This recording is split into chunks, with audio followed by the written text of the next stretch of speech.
I do have a little bit of news with like this Yeah. actress. I was talking to her about Evan Rachel Wood, and she was saying that she likes Evan Rachel Wood. Then I was trying to talk to her about the Phoenix Rising thing, and then I got her to put on the trailer for Phoenix Rising because she has an audition today, so she's all busy and shit. So I quickly got her to put on the trailer for Phoenix Rising, and halfway through the trailer, she goes, "I believe her," and I was like, "No, dude, hang on, just wait, what?" She said, "Okay, I'm saying that I believe her just to annoy you a little bit, but also it sounds like it's pretty fishy, so I will watch it." So I did convince her to watch it. So she's gonna watch it, and we'll have a further debate about Well, it. that would be good. She won't buddy. And so we have both seen Phoenix Rising at this point. My guest and I'm here with Celtic Iron. If you want to say hello. West, y'all. West. Our Celtic Iron in the house. Yes, and you made a video a couple of weeks ago in which you it was basically an open letter to HBO in which you demanded that HBO not show this thing because it is a travesty and it is slanderous and it's full of lies. But they went, and it was a great video you made. People can find it on your channel, but they went ahead and they showed it anyway, and continuing to show it. It's on, it's on demand, so, and it's on HBO Max. Everybody can see it.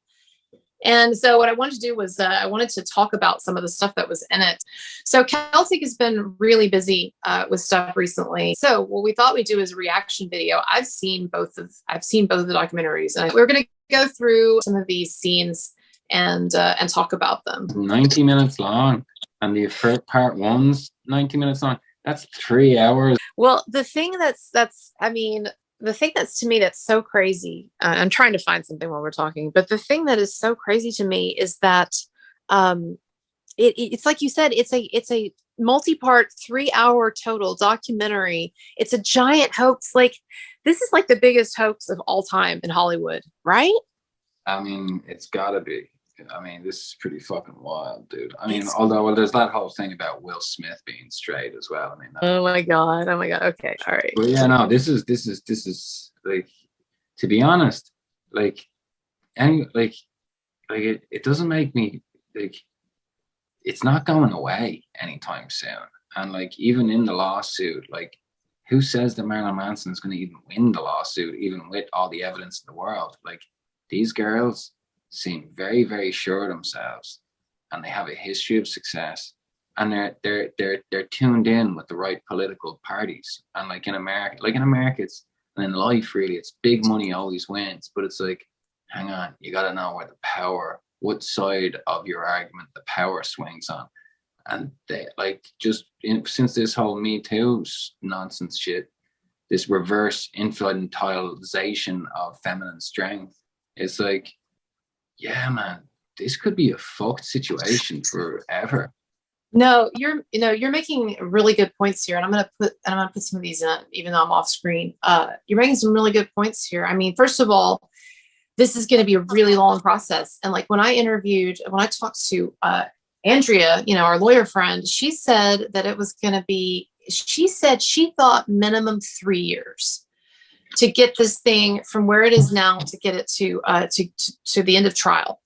And I mean, that in and of itself is huge. And then, I just think that Manson's case is too strong against these women. So I am not worried that this is going to go on, and then it's not going to turn out to go anywhere, or it's not going to vindicate him. I just really believe, because I know there's so much more out there. That's what I have heard from a number of sources, and they have a much stronger case than is even in that lawsuit that he's presented.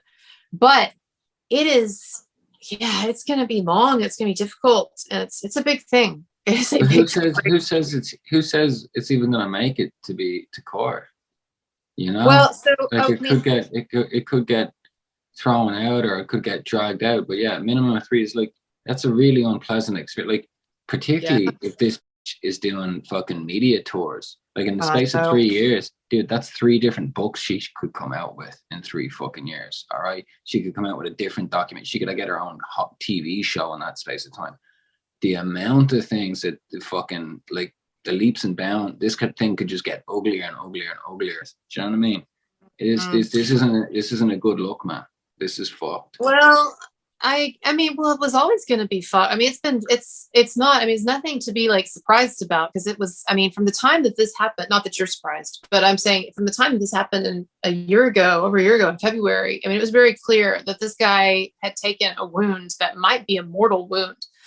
But I agree with you. I agree with you half of what you're saying, and that I feel like it's going to be painful as hell. And this lady, you're right, she's obviously signaling to us and to everyone that she is going to fucking fight this to the end.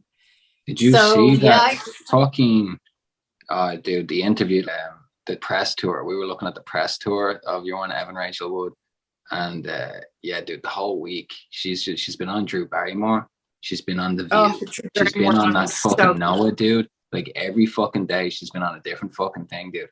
This is big balls. Like I was looking at her and she was sitting there, and like in my mind I could just see her balls in a wheelbarrow. That's how big her balls are, is that she needs her own wheelbarrow. I mean, like, and somebody sent me a great picture yesterday that they had done, and thank you to all the fans that send me little lovely pictures and memes and things. I love sharing them on my stories. I love it. Keep sending them to me. But the fucking way, all the different pictures of the different interviews she was in, and she's looking down, all the different cuts of her looking down during interviews in the different uniforms and the different backdrops, I thought was hilarious. But yeah, she is not going anywhere any fucking time soon, man. She, like, as unconvincing as she was to the general public, there's a lot of people out there that's going to be watching that and just believe her because she's a woman. You know what I mean? And she sells a lot of bullshit, and some of that shit sticks, is the bottom line, you know? No, you're right.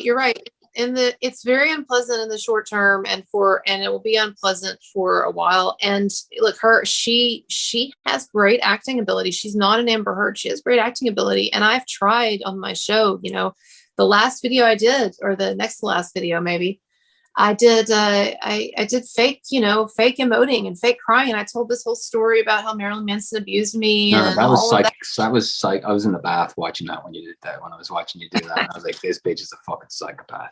All right, first off, but no, that was really well done. It was really well done. I mean, it's totally fucking true. People, and particularly men, are stupid. But everybody, like men and women, they will fall for the thought. Like if you're in a parking lot and you're a woman and another little girl comes up to you, just crying her eyes out and asking you for $5, she could be covered in blood and you'd probably give her the $5. You know what I mean? And not ask any questions. Like, it's just ridiculous. It is. Well, and it's something on an evolutionary basis that we are primed, I think, on an even basic like hormonal or neurological level or something, is to have more sympathy toward women, and to see women as being more honest. And so, especially when someone is emoting, like that's the thing. Like when you see someone crying or even just being sad, that automatically it slips through your conscious side yourself and gets into, I mean, that just has an immediate, like, unfiltered response for a lot of people. And so, yeah, it's very hard. It's very hard for people to see past that. And so I think where I have some optimism is that Marilyn Manson has solid evidence, and these women do not and will not. And I hear and I believe that he has a lot more stuff that is just the tip of the iceberg. What we've talked about, what he's shown in his lawsuit. And so I do. And I also do think that one thing that people love is they love a juicy story. They love scandal. They love the idea of conspiracies and whatever. So if Marilyn Manson, through this legal stuff, can break through, and through, what we're doing, whatever significance that is, we can break through just even a little of that media wall, or plant some doubt or whatever. And then people will pay attention, just like the Amber Heard stuff. And Amber Heard is doing Manson a great service in that she is paving the way for people to not believe this sort of bullshit. I mean, this trial is going to be televised, that Amber Heard is doing, with Johnny, or that Johnny Depp, this trial of Johnny Depp versus Amber Heard, it's going to be televised. And so a lot of people are going to watch that. But you make a lot of good points. For sure. I know, but Amber Heard hasn't got a fifth of the fucking intellect that Evan Rachel Wood has. Like, Oh man, like, and Evan Rachel Wood has the capacity to learn from all of Amber Heard's mistakes, but it doesn't even seem like she's learned from them. It's the lying thing. It's the blatant lying. Like, I can't believe she brought up Yeah. child fucking interview the other day. I was what the fuck are you talking about that for now? It's just grasping at straws, but it's still fucking, it still has staying power in the eyes and ears of the fucking broader public, Oh, not good. I do not feel good about this after the last week at all. It's not been a good, yeah, no, it's not. We had this great week when the lawsuit came out. And I really do think that, look, I think this is the lowest it's going to get, because there are going to be other things that are coming out. And also, I really believe that at some point, Evan Rachel Wood is going to be arrested. I don't know what's going to happen to Ilma Gore. I don't know if foreigners can be arrested, or I guess they can, or if they get deported, or how that works. But I really do believe that she has committed it. Look, if Justice Smollett was arrested and sent to jail for like 2 seconds, for a hot minute, got out though, didn't he? For Christ's sake.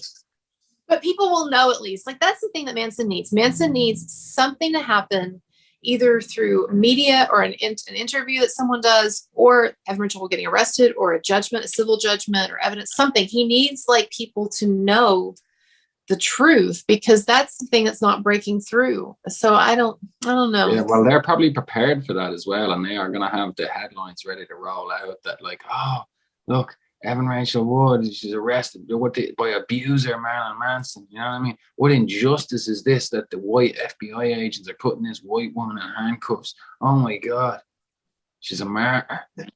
She's fucking Joan of Arc, this bitch. You know what I mean? Like, and where is Edward Norton? When I was talking to that actress chick downstairs earlier on, I was like, she dated Edward Norton when she was 17. If anybody fucking groomed her and was a pedophile, it was fucking Edward Norton, wasn't it? And they didn't date very long, but they had fornicated. Yeah. And then she dated Jamie Bell, who seems like he was has been the nice guy in her life that she's treated like shit, and that she keeps coming back to. But anyway, but he's finally gotten away from her. Thank God for him. But she dated him, and then she cheated on him with Marilyn Manson, and left him for Marilyn Manson. The girl, this Irish chick downstairs, was like, yeah, but she was 18. She's only a baby. And I was like, hang on, what age were you having sex? Yeah. So, I hate that. Look, I was, like I've said before in my show, I was an extremely naive, extremely sheltered, 18-year-old. I had not even had sex. Like, I hadn't done anything but like barely kiss a guy. I did not drink, had never been drunk. I had not done any drugs, certainly. Like, I was and I grew up in this Southern Baptist house where I went to church 3 times a week. So, I was as sheltered as you could get. Well, I was very sheltered, but I knew what was up with life.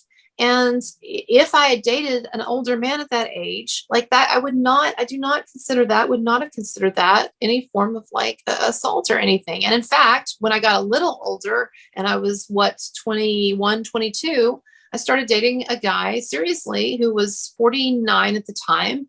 And so at one point I was in my early 20s dating a guy in his 50s. And you know what? I was the manipulative one in that relationship. And I look back on it now and I'm not happy or proud of it, but I was. And he was, if anybody was vulnerable or was being manipulated psychologically or whatever, it was him.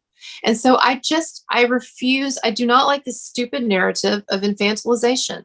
Yes, everyone, when they're young, they are less wise than they will be when they're older.